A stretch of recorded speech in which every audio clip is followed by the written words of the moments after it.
khalifah di muka bumi. Nah, jadi khalifah di muka bumi. Buminya mana sekarang? Sekarang kebetulan di Indonesia. Kebetulan di Indonesia. Subhanallah pemirsa. Subhanallah, nanti sila ke-45-nya kita terusin 1, 2, 3 dulu. Ngomong-ngomong soal khalifah di muka bumi, saya mau nanya pemirsa sama adik-adik ini. Yang pertama saya tanya Mas Rosid. Mas Rosid, Siap. 100 tahun yang lalu sudah di muka bumi ini belum? Ya, nggak ada. Belum. Nggak ada mau hal itu. pemirsa. 100 tahun yang lalu, 100 tahun yang akan datang masih di bumi nggak? 100 tahun yang akan datang masih di bumi nggak? Enggak. Nggak ada juga pemirsa. Ya, 100 tahun yang lalu nggak ada, 1 yang akan datang nggak ada. Mas Rosid pernah nggak minta dilahirkan di bumi ini? Tidak pernah. Nggak pernah. Pernah nggak jauh dilahirkan di bumi ini sebagai laki-laki? Enggak, masa Nggak janjian. pernah. Masa janji? Seandainya bisa janjian kan enak. Pemirsa, ternyata lahir tuh nggak bisa janjian, nggak bisa milih. Ya, dulu kagak ada, sekarang ntar lagi kagak ada, gitu kan? Ya. Kalau dulu nggak ada pemirsa, dan sebentar lagi juga nggak ada. Sementara kita nggak pernah minta dari bumi. Sesungguhnya siapa kita nih? Kita ini hanya ciptaan. Ada yang menciptakan. 19 ayat 67. Ada yang menciptakan. Kita lihat. Dan tidakkah manusia itu memikirkan bahwa Oh, suruh mikir. Kamu berdua masuk aku. Nah, bahwa sesungguhnya kami telah menciptakannya dahulu, sedang ia tidak ada sama sekali. Jadi kamu dulu ada nggak? Enggak ada. Nggak ada. Berarti ada yang menciptakan nggak? Ada. Boleh nggak saya katakan untuk keduanya, ada sebuah sistem yang besar, gitu loh, yang dengan secara menyengaja dan memperhitungkan kita sedetil-detilnya untuk kemudian kita dilahirkan di tempat ini. Mungkin nggak ada satu kekuatan ini? Mungkin. Apa Ya, namanya? Mungkin. Tuhan atau Allah. Jadi Allah ciptakan kita ini ada maksudnya, sudah diperhitungkan sekuat-kuatnya.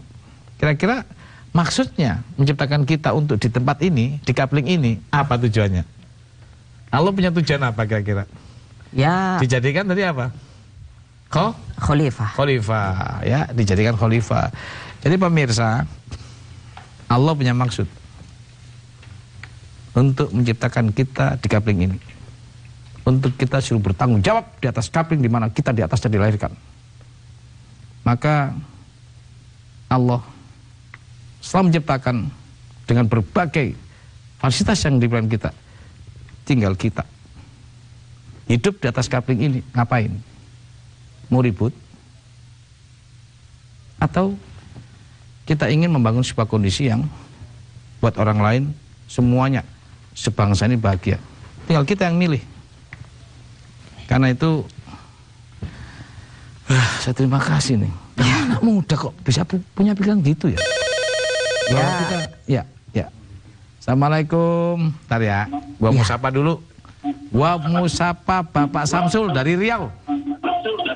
Ya, silakan. Waalaikumsalam warahmatullahi wabarakatuh. Dikecilkan sedikit Pak Samsul, dikecilkan pesawatnya nggih. Pak Samsul ojo lali. Saya seminggu ini nggak tahu bahwasanya acara Cak Nur ini jam tengah 12 malam begitu. Oh, begitu tahu langsung telepon. Jadi saya kecarian pagi. Sabtu pagi saya kecarian nggak ada gitu. Wah, ini Cak Nur. Nanti Ini dulu memang Pak Samsul. passwordnya Pak Samsul, ada passwordnya satu Iya. bangsa. Ayo, monggo. satu bangsa, satu tanah air. Alhamdulillah. Silakan. Apa pertanyaannya? Begini, sebenarnya Cak Nur ya, Ya. yang kita takutkan ini kan pengkhianat.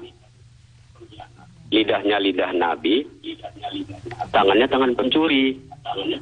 Ya. Terus? Ini banyak penyakitnya ini di pejabat yang berpangkat tinggi, berjabatan tinggi, dan pendidikan tinggi.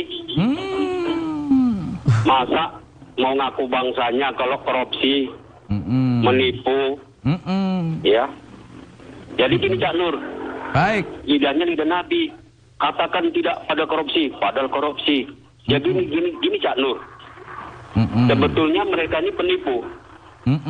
Saya nggak nuri Cak Nur, Kalau di neraka nanti penipu ini jadi keraknya.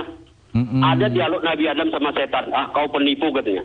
Kami di kampung-kampung ini, Cak Nur, lebih baguslah disebut pencuri daripada penipu begitu. Ini penipu-penipu semua, Cak Nur. Pengkhianat-pengkhianat. Jadi Indonesia ini lebih banyak pengkhianat dari penjahatnya, Cak Nur. Terima kasih. Assalamualaikum warahmatullahi wabarakatuh, Cak Nur. Waalaikumsalam warahmatullahi wabarakatuh, Pak. Yuk, Pak Samsul. Sabar nggih, nanti kita bahas. Mungkin barangkali ada telepon yang baru. Kalau tidak, saya lanjutkan. Ya, Pak Samsul, luar biasa pernyataan dan mungkin barangkali pengetahuan Pak Samsul bahwa ada loh kemungkinan pejabat-pejabat atau siapa-siapa yang di tempat-tempat yang hebat itu ternyata penipu. Habis kita bahas bahwa yang di atas-atas itu ada penipu. Tapi sabar, ada yang mau lewat. Ramadan yang menyatukan.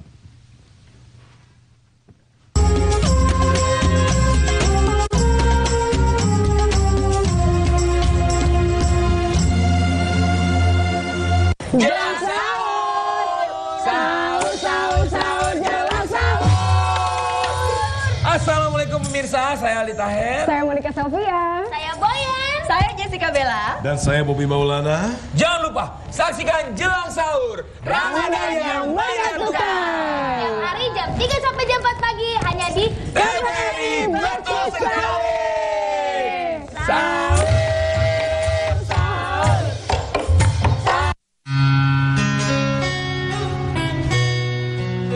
Camp Vietnam merupakan area pengungsi manusia perahu Vietnam akibat Perang Dunia Kedua.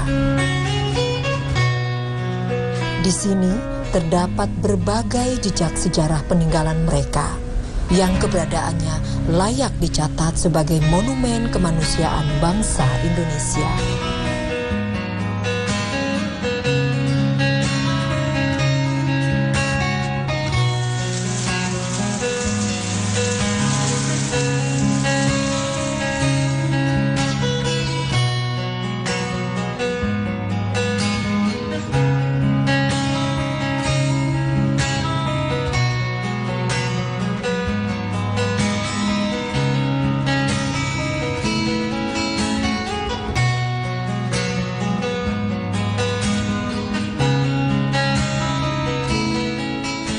Camp Vietnam, jejak sejarah pengungsi Vietnam di Pulau Galang, Batam.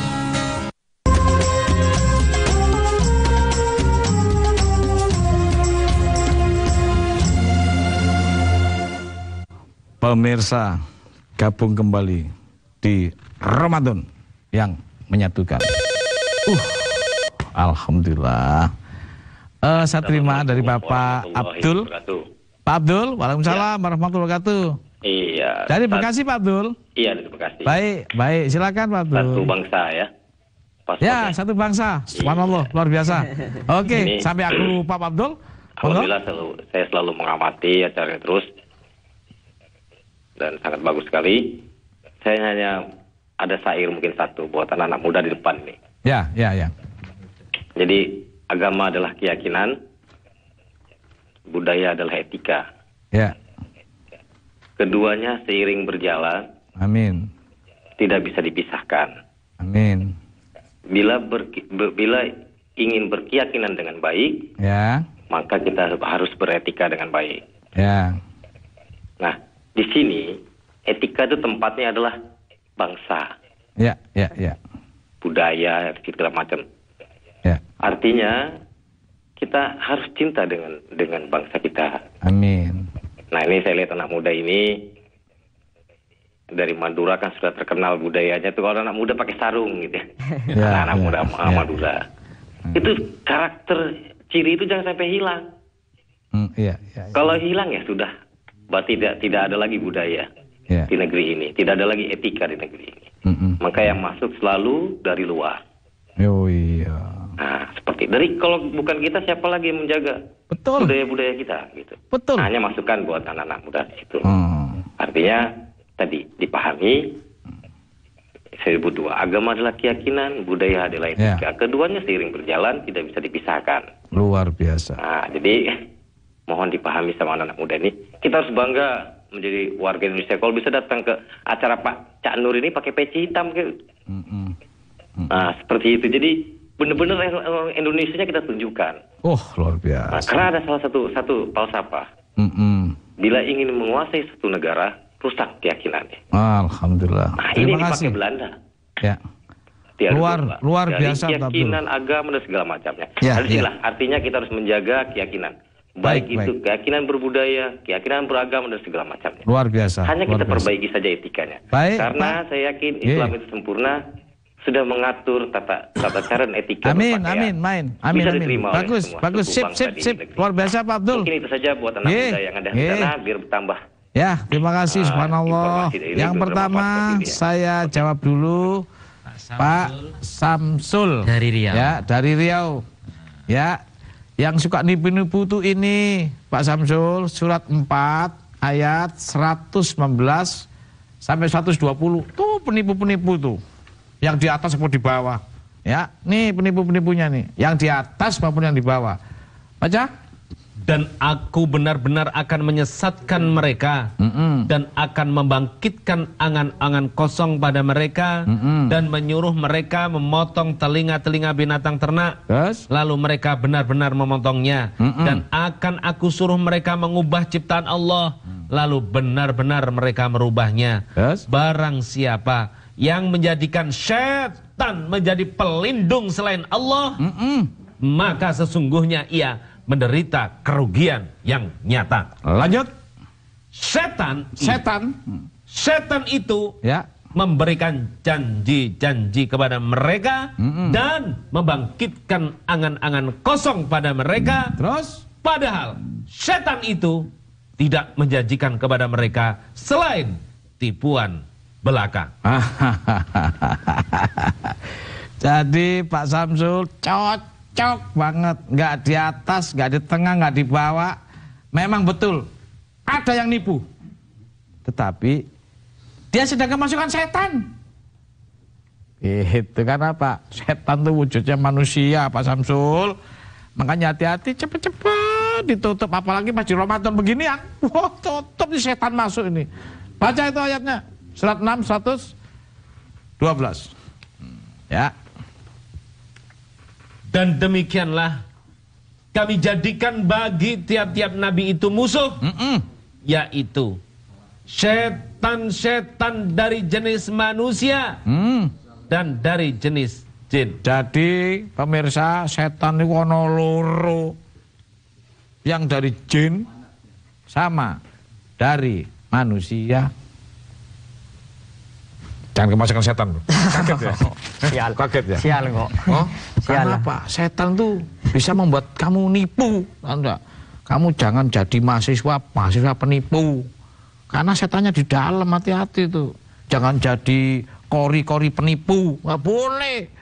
Jangan jadi pimpinan pondok nipu, nggak boleh.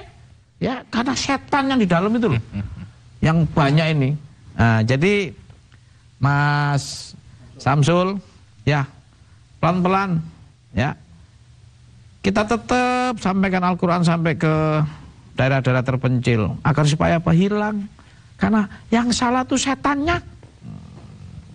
Nah, tetapi setan masuk di diri manusia itu, makanya terus apir wahyu nyampe di diri manusia, pelan-pelan pasti akan mengurangi itu sehingga menjadi akhlak yang baik.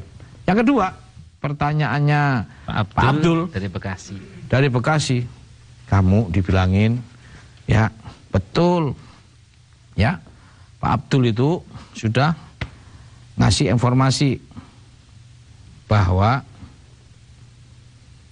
dulu itu ada budaya, itu loh, dijaga budaya itu, ya. Tapi budaya ini harus melestarikan, gitu loh. Melestarikan apa? Ajaran, apa? Agama, itu. Iya. Di mana teritorialnya? Di Indonesia. Maka budaya, agama, dan negara, wah harus jadi satu itu. Harus jadi satu. Karena budaya itu melestarikan ajaran, ajarannya agama. Agama itu orang-orang beragama ini butuh tempat teritorial, administrasi teritorial, itu namanya negara. Maka pemirsa, agama itu sudah menjadi keyakinan manusia, tapi harus punya tempat. Apa? Negara. Maka negara harus diatur oleh orang-orang itu, orang beragama itu. Bikin satu aturan untuk negara. Lah ini kalau negara sama agama gak ketemu kan gak cocok, ada yang salah. Kenapa? Loh, yang bikin negara orang beragama. Ya negara sama agama harus jadi satu. Siap. Itu siap tuh anak muda pemirsa. Itu ya. Assalamualaikum. Waalaikumsalam. Ya. Dengan Pak yang menyatukan. Amin. Ya, satu bangsa. Ya. Satu bangsa, Pak. Satu bangsa. Pak Anas dari Riau ya? Iya. Oke, silakan Pak Anas. Silakan Pak Anas. Ya. Seperti ini ya. Gimana? Halo? Lanjut Pak Anas. Pertanyaannya apa? Sarannya apa? Pemirsa, terputus. Nggak apa-apa, besok ada waktu, tenang aja. Ya. Tadi Pak Anas, sekarang halo Pak Hendri. Pak Hendri ya? Pak Hendri? Ya. Dari mana? Dumai. Pak Hendri dari Dumai. Ayo, silakan ojo lali, satu bangsa. Ya, satu bangsa. Alhamdulillah. Monggo. Silakan. Ya, yang ini saya tanyakan, tapi pada bulan suci Ramadan, ya, setan dibelenggu. Ya. Tapi kenapa masih banyak orang yang berbuat maksiat? Ya. Masih ada orang mencuri. Ya. Padahal setan sudah dibelenggu. Ya. Sudah cukup, saya jawab Pak Hendri. Ya. Setan di bulan Ramadan dibelenggu itu sebuah kisah. Ya, kisah boleh-boleh saja mengatakan seperti itu. Kita lihat kenyataan di lapangan. Ya, contoh ini surat 17 ayat 27. Dicatat ya Pak Hendri ya. Setannya ada di mana? Coba, ayo silakan. Sesungguhnya. Ya. Pemboros itu adalah saudara-saudara setan. Tahan. Jadi pemboros itu saudara setan, Pak Hendri. Ya, yang kita khawatirkan waktu kita puasa ini pemboros semua nih. Padahal puasa dimaksudkan untuk mengetahui, merasakan orang lain lapar. Maka kita disuruh lapar. Artinya kurangin pengeluaran gitu loh untuk kepentingan fakir miskin yang membutuhkan itu. Jangan kayak Ayub ini. Ya, kalau puasanya boros lagi kemasukan setan. Berarti setan ganggu di orang puasa. Ganggu di mana-mana.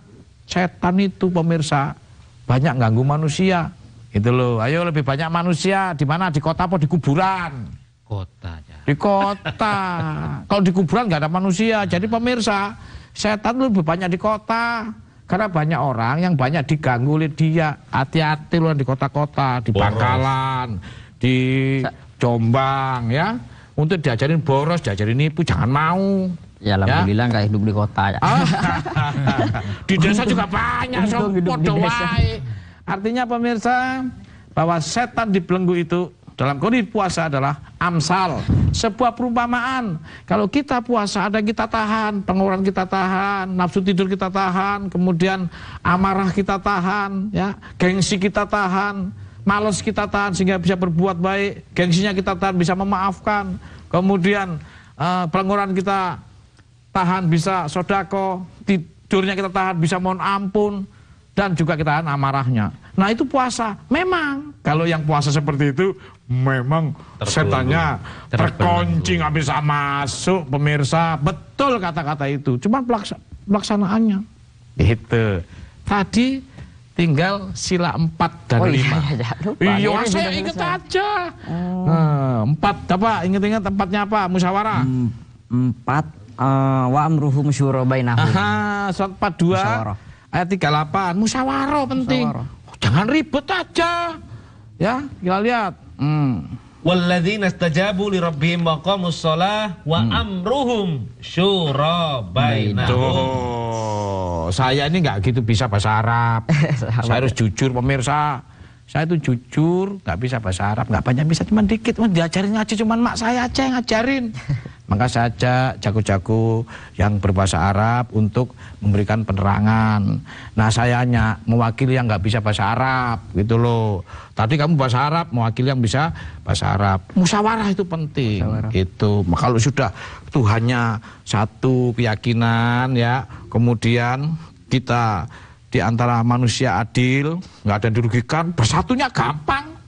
Kalau sudah bersatu gitu, wah musyawarahnya nggak usah lama-lama. Udah bersatu, yang bikin lama kan musyawarahnya nggak bersatu, pakai voting, pakai ini gitu loh. Boleh voting, tapi jangan panjang-panjang. Itu bukti daripada kurang bersatu. Walaupun bersatu, persatuan Indonesia sudah semuanya hubbul watan minal iman, mencintai negara, enak musyawarahnya. Ya, cuma setengah jam pemirsa selesai semua masalah. Nah, yang kelima apa? Yang kelima, innallaha ya'muru bil adli wal ihsan. Apa itu? Keadilan sosial bagi seluruh rakyat Indonesia. Wah, luar biasa, subhanallah. Surat 16, 90. Wah, luar biasa. Luar biasa. Anak muda. Kamu yang tua-tua jangan kalah sama yang muda. Siap. Ya, tua-tua malah ngaco lagi pikirannya. Jadi orang tua yang benar. Siap. Ya.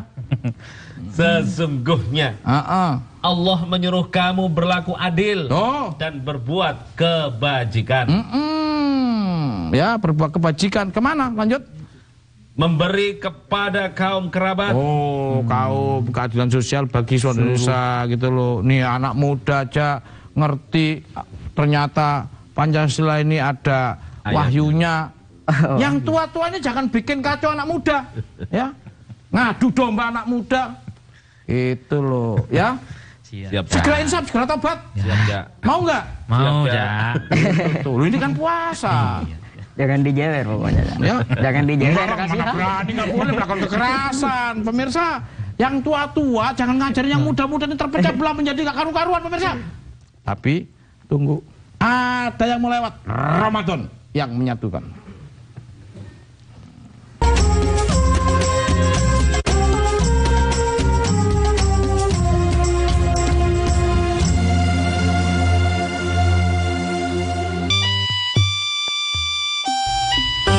Inilah sebuah kawasan bersejarah yang terletak di sisi utara kota Semarang. Kota ini merupakan saksi bisu sejarah Indonesia di masa kolonial Belanda.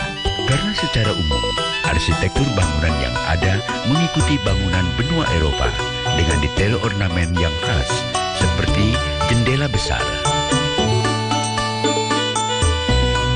Sejumlah bangunan bersejarah yang masih berdiri kokoh adalah Gereja Blanduk,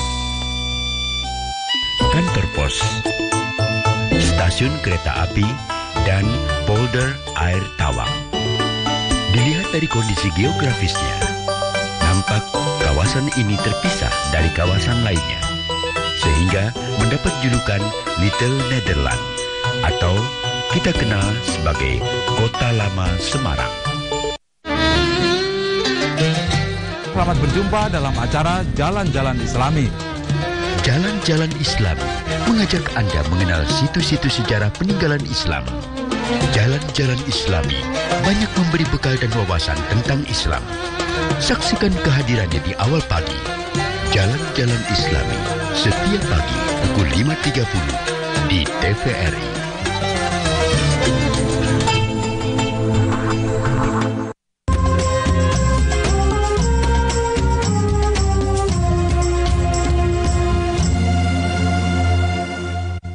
Pemirsa, gabung kembali ke Ramadan yang menyatukan.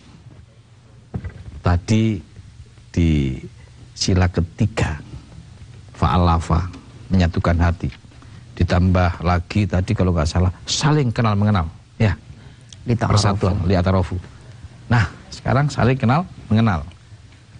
Saling menyatukan diri, satu mindset, satu visi. Pernah nggak punya pengalaman cerita jauh hari ini? Atau mungkin pernah baca buku-buku, bisa Quran, bisa hadis, atau bisa buku-buku yang lain, yang mengisahkan bahwa dahulu ini juga banyak loh orang sudah berpecah belah. Iya. Coba. Sekalian mau tanya juga, Cak ya. Ini ngambil kutip hadis dikit. Nopo itu? Dari Abu Daud. Yang kalau apa kurang lebihnya bunyinya seperti ini. La tattabaunna sanana man kana qablakum. Lagu begini nggak ada di Arab loh, Pak. Sibron. Lagunya nggak ada di Arab ini. Coba ulang lagi. Kan budaya. Oh, budaya. Budaya ada di mana-mana. Nggak harus sama, esensinya harus sama. Kamu taat kepada Allah? Ya taat saya. Kepada Rasul? Taat juga, insya Allah. Tapi orang Indonesia kamu nggak apa-apa kan? Nggak apa-apa. Apa-apa taat Allah, marah Rasulnya. Ulang lagi. Kalau saya logatnya gini, masa orang Arab mau demo saya? Gua demen banget anak muda seperti ini nih. Tuh, coba ulang lagi hadisnya tadi. Tetap dengan cara kamu berdialog, beridialek. Coba. Bismillahirrahmanirrahim. La tattabaunna sanana man kana qablakum sibron bisibrin wadiraan bidira'in hatta law dakhulu zufrata dubrin la tabaqtumu. Jadi kurang lebihnya kan begini, apa Kanjeng Nabi itu sudah memberikan sebuah informasi peringatan sebelumnya ya, peringatan bahwa pemirsa Kanjeng Nabi itu sudah pernah memberikan informasi sebelumnya bahwa orang dahulu itu juga modelnya membesarkan kabilah-kabilah gitu ya kan pesannya ya. Kurang lebihnya gitu. Oh, bergolong-golongan gitu kan. Intinya hadis itu pokoknya Kanjeng Nabi itu setahu saya ya, itu apa namanya memberi peringatan bahwa kita ini pasti mengikuti orang sebelumnya yaitu jahiliyah. Karena tetap dari dulu begini. Orang jahiliyah ini kan terkenal dengan kekuatan apa? Fanatik kabilah seperti itu. Lah, sekarang entah itu sedikit ataupun diroan itu dibaratkan 1 meter atau 1 meter sampai akhirnya ketika kita diajak ke lubang landa kita pun ikut seperti itu. Lah, pertanyaannya ketika zaman ini sudah seperti ini, Cak ya, kok kita bisa terjadi lagi jahiliyah season 2 seperti itu. Jahiliyah season 2 kan perpecahan lah. Itu untuk menanggulangi supaya Nabi telah memperingati kita menjaga diri, mawas diri itu seperti apa gitu caranya. Ini tak kasih tahu ayatnya ya. Yang suka pecah-pecah gitu ya. Pertama pemirsa, bergolongan sangat boleh. Allah menyukai orang bergolongan. 61 ayat 4. Nah, boleh dengerin, boleh bergolongan, punya kabilah boleh. Ayo. Sesungguhnya Allah menyukai orang-orang yang berperang di jalannya dalam barisan yang teratur. Seakan-akan mereka seperti suatu bangunan yang tersusun kokoh. Nah, boleh tuh punya kabilah, organisasi boleh, top. Tapi kalau bangga golongan nyalain orang itu yang bahaya. Ya. Baca surat 31, surat 30, ayat 31, 32. Nah itu yang nggak boleh tuh. Zaman sana sudah ada itu. Dengan golongan, ya. Dengan kembali bertobat kepadanya dan bertakwalah kepadanya serta dirikanlah sholat. Dan janganlah kamu termasuk orang-orang yang mempersekutukan Allah. Musyrik, yaitu orang-orang yang memecah belah agama mereka dan mereka menjadi beberapa golongan. Tiap-tiap golongan merasa bangga dengan apa yang ada pada golongan mereka. Tuh pemirsa, ternyata cerita ini sudah sejak lama ada. Banyak kabilah-kabilah, banyak golongan-golongan yang kemudian menjadi pecah belah akibat kemusyrikan.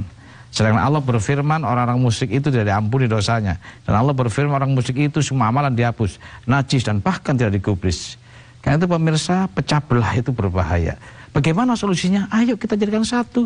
Kita bertanggung jawab di coupling di mana di atasnya kita dilahirkan. Karena itu pemirsa, negara dan agama berjalan bersama-sama seperti gula dan manisnya, seperti garam dan asinnya bersama-sama. Karena sesungguhnya yang membuat negara adalah orang beragama. Maka negara dan agama, mari kita berjalan bersama-sama dengan tokoh-tokoh dan dua-duanya kembali kepada wahyu. Pemirsa, waktu yang memisahkan kita. Besok kita akan ketemu lagi. Jangan lupa, pemirsa, tetap di Ramadan yang menyatukan. Demikian, kurang lebihnya mohon maaf.